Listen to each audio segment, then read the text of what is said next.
Sir, एक तासुर develop हो चुका है कि हुकूमत और अपोजिशन के दरमियान जो मुज़ाकरात थे वो डेडलॉक का शिकार हो गए हैं। सबसे पहले तो आप क्योंकि हुकूमत में हैं तो ये क्लियर करना चाहेंगे कि सच में भी ये डेडलॉक का शिकार हो गए हैं मुज़ाकरात?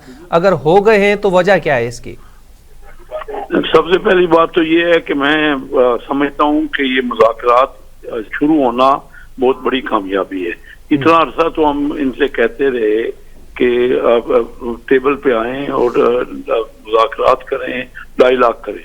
ये कोई पिछले 10 साल से कह रहे, जब ये हुकूमत में थे, हम अपोजिशन में थे, तब भी हम इनसे कहते थे कि चार्टर ऑफ इकॉनमी करें। ये कहते थे हम चोर डाकुओं के साथ कैसे बैठेंगे।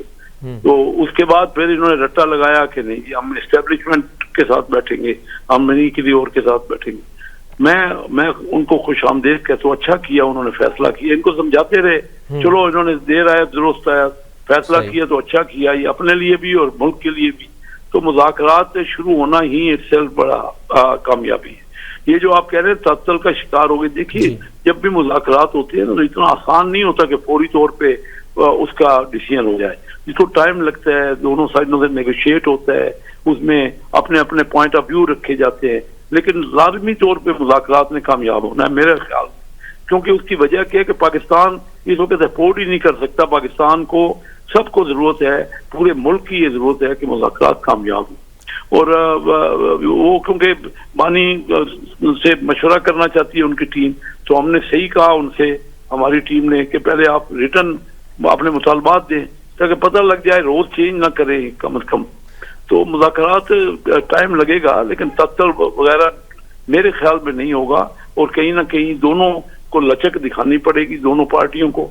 और जो आसिफ जरदारी साहब ने अपनी प्रेसिडेंशियल स्पीच में कहा था ना कि सारे लोग 2 कदम पीछे हटें और फ्लेक्सिबिलिटी दिखाएं। देखिए, पॉलिटिशियन का काम ही होता है सुलझाना, झगड़ा करना तो बहुत आसान है। और हमने नुकसान ही यही उठाया है, जो आपस में झगड़े करते रहे ना। पिछले हमने 30-35 साल जाया कर दिए इन्हीं आपस के टसल्स में।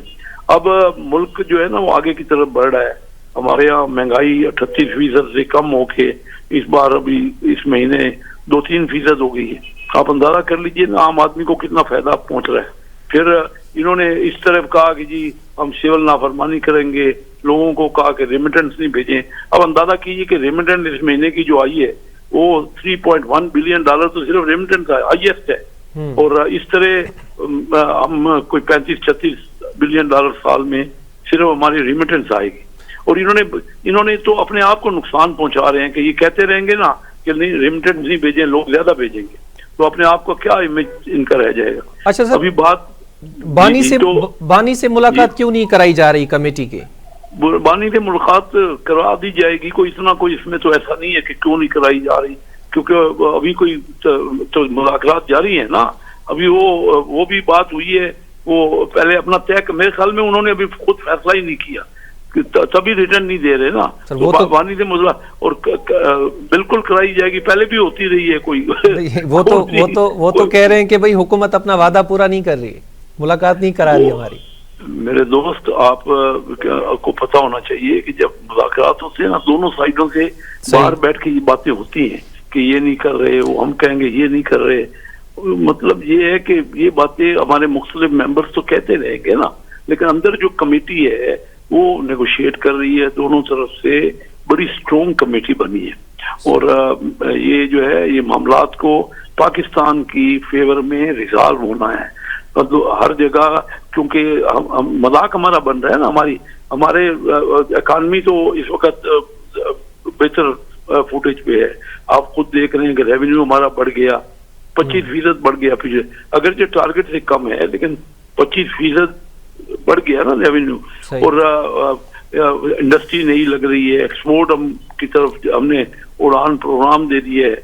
बाकी वो ये जो आप कहते हैं ना, वो कह रहे हैं, वो ये थोड़ी होता है, बाहर से बैठ के यही कहा जाता है, कोई ना कोई पॉइंट होता है नेगोशिएशन में, एकदम थोड़ी ये कह दिया जाता है कि नहीं जी कामयाब हो रहा है।